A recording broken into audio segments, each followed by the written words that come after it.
Hello guys, நம்ம என்ன குழம்பு வைக்க போகிறோன்னா ஆட்டுக்கால் குழம்பு.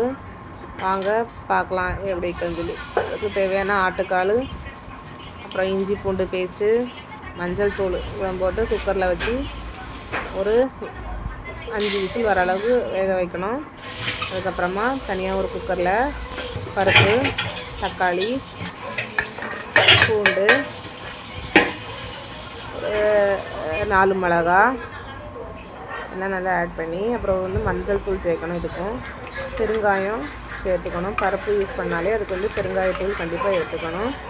பெருங்காயத்தூள், மஞ்சள் தூள் இதெல்லாம் சேர்த்து தண்ணி மிக்ஸ் பண்ணி ஒரு 4 விசில் வர அளவுக்கு நல்லா வேக வைக்கணும். பருப்பு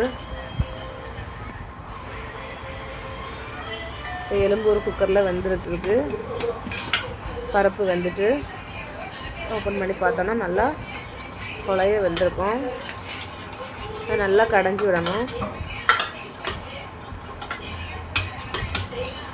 பருப்பு ஒரு 4 விசில் வச்சா தான் நல்லா வேகும்.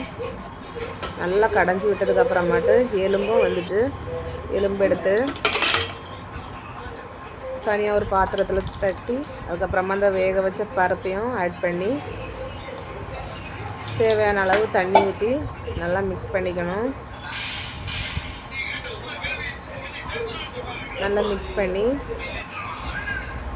அதுக்கு தேவையான உப்பு, மட்டன் மசாலா, இது ஆட்டு எலும்பு குழம்புனால மட்டன் மசாலா ஆட் பண்ணிக்கணும். மட்டன் மசாலா நல்லா கலக்கி விடணும். அதை நல்லா கொதிக்க விடணும். அதுக்கு முன்னாடி தேங்காய், அதுக்கு தேவையான தேங்காய், மஞ்சள் தூள், ஜீரகம், நல்ல மிளகு இவ்வளோ ஆட் பண்ணி நல்லா பேஸ்ட்டாக அரைச்சி எடுக்கணும். அந்த தேங்காவை நம்ம ஆல்ரெடி கொதிக்க வச்சுருந்த பருப்பு கூட ஆட் பண்ணி நல்லா கொதிக்க விடணும். நல்லா கொதிக்க விட்டு இறக்கி பார்த்தோன்னா குழம்பு இப்படி ரெடி ஆயிரும். பாருங்கள் எவ்வளோ அழகாக இருக்குன்னு.